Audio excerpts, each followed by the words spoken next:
ਸ਼ਕੀਰ ਆਖਰਕਾਰ ਲੱਭ ਹੀ ਗਿਆ। ਮੈਂ ਕਿਉਂ ਲੱਭਦਾ ਪਿਆ ਸੀ ਤੁਹਾਨੂੰ ਦੱਸਦਾ। ਜਿਹੜੇ ਖਤਰਨਾਕ ਰੋਡ ਤੇ ਮੈਂ ਚੜ ਗਿਆ ਤੇ ਇੰਨੀ ਰੇਸ ਦਿੱਤੀ ਹੋਈ ਆ ਕਿਉਂ? ਪਿੰਡ ਦੇ ਵਿੱਚੋਂ ਦੁੱਧ ਕਿਉਂ ਨਹੀਂ ਲੱਭਦਾ ਪਿਆ ਸੀ, ਉਹ ਵੀ ਪੂਰਾ ਇੱਕ ਮਨ ਕਰਦਾ ਪਿਆ। ਤੁਹਾਨੂੰ ਮੈਂ ਦੱਸਦਾ ਇਸ ਵੀਡੀਓ ਦੇ ਵਿੱਚ। ਨਾਈਸ ਮੁੰਡਾ ਭਾਈ ਜੀ ਟੈਟ ਆ ਕਿ ਨਹੀਂ? ਕਹਿੰਦਾ ਟੈਟ। ਜ਼ਿਆਦਾ ਖੀਰ ਦੀਆਂ ਆ ਗਈਆਂ ਪਰਾਤਾਂ ਤੇ ਇਹ ਕਿੱਥੇ ਲੈ ਕੇ ਚੱਲਾਂ ਤੁਹਾਨੂੰ ਮੈਂ ਦੱਸਦਾ। ਸ਼ਕੀਲ ਦਾ ਭਾਈ ਜੀ ਨੰਬਰ ਨਹੀਂ ਲੱਗ ਰਿਹਾ ਸੀ। ਨਾਈਸ ਮੁੰਡਾ ਕਹਿੰਦਾ ਰਾਜਾ ਸ਼ਕੀਲ ਨੂੰ ਲੱਭ ਜਲਦੀ ਜਲਦੀ। ਮੈਂ ਕਿਹਾ ਕੀ ਹੋਇਆ? ਖੀਰ ਦੀ ਪਕਾਣੀਆਂ ਦੇਖ ਤੇ ਇੰਨਾ ਟਾਈਮ ਕੋਈ ਨਹੀਂ ਹੈ ਯਾਰ। ਹੁਣੀ ਆਏ ਰਾਜਾ ਸ਼ਕੀਲ ਦੀ ਹਵੇਲੀ ਦੇਖਾਂ ਤੇ ਭਾਜੀ ਪੱਖਾ ਚਲਾ ਕੇ ਸੁੱਤੇ ਪਏ। ਬਿਨਾਂ ਤਕੱਲਫ ਰਾਜਾ ਸ਼ਕੀਲ ਹੋ ਗਿਆ ਤਿਆਰ ਸ਼ਿਆਰ। ਮੈਂ ਕਿਹਾ ਆਓ ਭਾਈ ਚਲੀਏ। ਫਿਰ ਨਾਲ ਹੀ ਰਾਜਾ ਸ਼ਕੀਲ ਨੂੰ ਪਾਇਆ ਤੇ ਲਾਇਆ ਘਰ ਕੋਲ। ਮਿੱਤਰੋ ਦੁੱਧ ਲੱਭਿਆ ਨਾਲ ਵਾਲੇ ਪਿੰਡ ਚੋਂ 6 ਚੱਕ।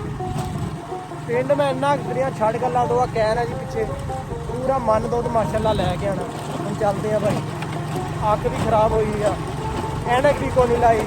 ਬਸ ਕੁਛ ਕਰ ਪਿੰਡ ਦੇ ਜਿੰਨੇ ਵੀ ਫਾਰਮ ਸੀ ਮੈਂ ਸਾਰਿਆਂ ਤੋਂ ਪਤਾ ਕਰ ਲਿਆ, ਲੇਕਿਨ ਦੁੱਧ ਕੋਈ ਨਹੀਂ ਲੱਭਿਆ। ਮੈਂ ਕਿਹਾ ਦੁੱਧ ਅੱਜ ਕਿੱਧਰ ਗਿਆ ਬਈ ਸਾਰਾ? ਕਹਿੰਦੇ ਜਿਹੜਾ ਅਸੀਂ ਅੱਜ ਦੁੱਧ ਚੋਇਆ ਇਹਦੀ ਬੁਕਿੰਗ ਪਹਿਲੇ ਹੀ 2-3 ਦਿਨ ਹੋਈ ਸੀ। ਤੁਸੀਂ ਹੋ ਗਏ ਲੇਟ, ਅਰਜੈਂਟ ਦੁੱਧ ਇੰਨਾ ਨਹੀਂ ਲੱਭ ਸਕਦੇ। ਜਿੰਨੇ ਵੀ ਫਾਰਮ ਸੀ ਮੈਂ ਸਾਰੇ ਫੇਰ ਲਏ। ਆਖਰੀ ਫਾਰਮ ਤੇ ਗਿਆ, ਉਹਨੇ ਮੈਨੂੰ ਦੱਸਿਆ ਕਿ ਭਾਈ 6 ਚੱਕ ਚੋਂ ਲੱਭ ਸਕਦਾ ਤੈਨੂੰ ਦੁੱਧ, ਜੇ ਉੱਥੋਂ ਜਾ ਕੇ ਲੈ ਆਏਗਾ ਫਿਰ ਜਾ ਕੇ ਲੈ। ਗੱਲਬਾਤ ਨਾਈਸ ਮੁੰਡੇ ਨਾਲ ਕਹਿੰਦਾ ਦੁੱਧ ਤਾਂ ਲਿਆਣਾ ਜਿੱਥੋਂ ਮਰਜ਼ੀ ਲਿਆ। ਮੈਂ ਕਿਹਾ ਠੀਕ ਆ ਯਾਰ। ਹੁਣੀ ਲੈ ਕੇ ਪਹੁੰਚ ਗਏ ਜੀ ਕੈਨ 6 ਚੱਕ ਦੇ ਵਿੱਚ। ਚੱਕ ਦੇ ਆ ਚੈੱਕ ਕਰ ਲੋ ਕਿੱਡੀ ਵੱਡੀ ਸੜਕ ਆ ਤੇ ਭਾਈ ਇਹ ਸਾਰਾ ਹੈਗਾ ਫਾਰਮ। ਕਲਫ ਜੀ ਬਹੁਤ ਹੀ ਜ਼ਿਆਦਾ ਠੰਡਾ ਲੱਭ ਗਿਆ ਦੁੱਧ। ਮੈਂ ਕਿਹਾ ਠੀਕ ਹੋ ਗਿਆ। ਮੈਂ ਕਿਹਾ ਕੀ ਰੇਟ ਸ਼ੇਟ ਆ? ਕਹਿੰਦਾ ਪੂਰੇ 155 ਰੁਪਏ ਕਿਲੋ ਲੱਭਣਾ। ਕਲਫ ਲੱਭ ਗਿਆ ਦੁੱਧ। ਉਹ ਮਿੱਤਰੋ ਐਡਾ ਵੱਡਾ ਫਾਰਮ ਮੈਂ ਤਾਂ ਦੇਖ ਕੇ ਰਹਿ ਗਿਆ ਹੈਰਾਨ।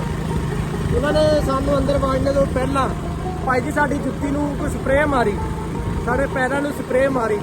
ਮੈਂ ਤਾਂ ਹੈਰਾਨ ਰਹਿ ਗਿਆ ਦੇਖ ਕੇ। ਛੱਡ ਗੱਲਾਂ ਦੋ ਮਿੱਤਰੋ। ਮੁੰਡੇ ਨੂੰ ਲਿਆ ਕੇ ਦੇਤੀ ਕੈਨ। ਮੈਂ ਕਿਹਾ ਉਹ ਪਈ ਆ ਦੁੱਧ ਵਾਲੀ ਕੈਨ ਤੇ ਭਾਈ ਜੀ ਹੁਣ ਤੂੰ ਦੇਗ ਆਪੇ ਹੀ ਪਕਵਾ ਲੇਗਾ। ਕਹਿੰਦਾ ਨਹੀਂ ਭਾਈ ਬਾਲਣ ਬੁਲਨ ਤੂੰ ਹੀ ਲਿਆ। ਕੰਮ ਨਾਈਸ ਮੁੰਡਾ ਮੇਰੇ ਖਾਤੇ ਹੀ ਪਾਈ ਜਾਂਦਾ। ਬਾਲਣ ਲਾ ਕੇ ਲੈ ਕੇ ਆਇਆ ਦੂਸਰੇ ਘਰ ਦੀ ਛੱਤ ਤੋਂ। ਮੇਰੀ ਤਾਂ ਵੱਜ ਗਈ ਮਾਂ। ਫਿਰ ਵਾਪਸ ਕਰਕੇ ਆਇਆ ਨਹੀਂ ਸੀ। ਦੁੱਧ ਦੀ ਕੈਨ ਮਿੰਟੋ ਪਹਿਲਾਂ ਹੋ ਗਈ ਸੀ ਖਾਲੀ। ਸਾਰਾ ਦੁੱਧ ਪਾਤਾ ਸੀ ਦੇਗ ਦੇ ਵਿੱਚ। ਅੱਛਾ ਜੀ ਸਹੀ ਹੋ ਗਏ।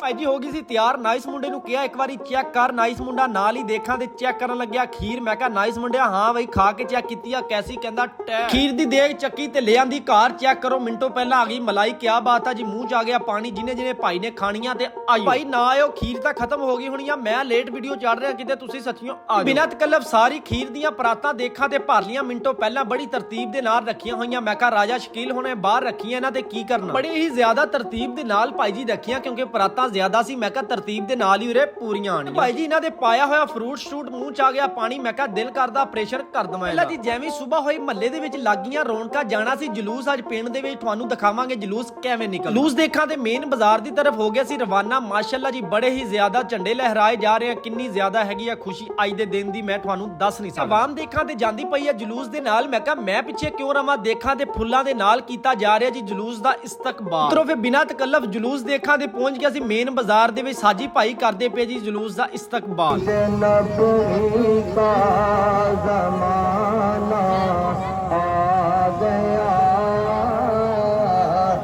ਮੇਨ ਬਾਜ਼ਾਰ ਦੇ ਵਿੱਚ ਪਹੁੰਚ ਗਿਆ ਜਲੂਸ। ਉਹ ਸਾਹਮਣੇ ਤੁਹਾਨੂੰ ਦਿਖਾਵਾਂ ਤੇ ਸਿੰਧੀ ਬਰਾਦਰਾਨ ਦੇਖਾਂ ਤੇ ਭਾਜੀ ਉਹਨਾਂ ਨੇ ਕਰਨਾ ਹੁਣ ਜਲੂਸ ਦਾ ਇਸਤਕਬਾਲ। ਦੀ ਤਰ੍ਹਾਂ ਇਸ ਵਾਰ ਵੀ ਸਿੰਧੀ ਬਰਾਦਰਾਨ ਮਾਸ਼ਾਅੱਲਾ ਖੁੱਲੇ ਹੀ ਲੰਗਰ ਦਾ ਇੰਤਜ਼ਾਮ ਕੀਤਾ ਹੋਇਆ। ਤੋਂ ਅੱਗੇ ਨੂੰ ਆ ਗਿਆ ਸੀ ਜਲੂਸ ਦੇਖਾਂ ਤੇ ਮਾਸ਼ਾਅੱਲਾ ਬਹੁਤ ਹੀ ਜ਼ਿਆਦਾ ਆਈ ਹੋਈ ਆ ਆਵਾਮ। ਸਾਹਮਣੇ ਦਿਖਾਵਾਂ ਇਹਨੂੰ ਕਹਿੰਦੇ ਆ ਜੀ ਮਲਾਦ ਚੌਕ। ਮਿੱਤਰੋ ਅਖੀਰ ਦੀ ਸੀ ਲੇਕਿਨ ਆਵਾਮ ਦਾ ਜੋਸ਼ ਵੀ ਤੁਸੀਂ ਦੇਖ ਲਓ ਕਿੰਨਾ ਜ਼ਿਆਦਾ ਹੈਗਾ ਜੀ ਜਲੂਸ। ਖਿਆਲ ਰੱਖਿਓ, ਨਮਾਜ਼ ਕਾਇਮ ਕਰਿਓ, ਪਾਕਿਸਤਾਨ ਜ਼ਿੰਦਾਬਾਦ।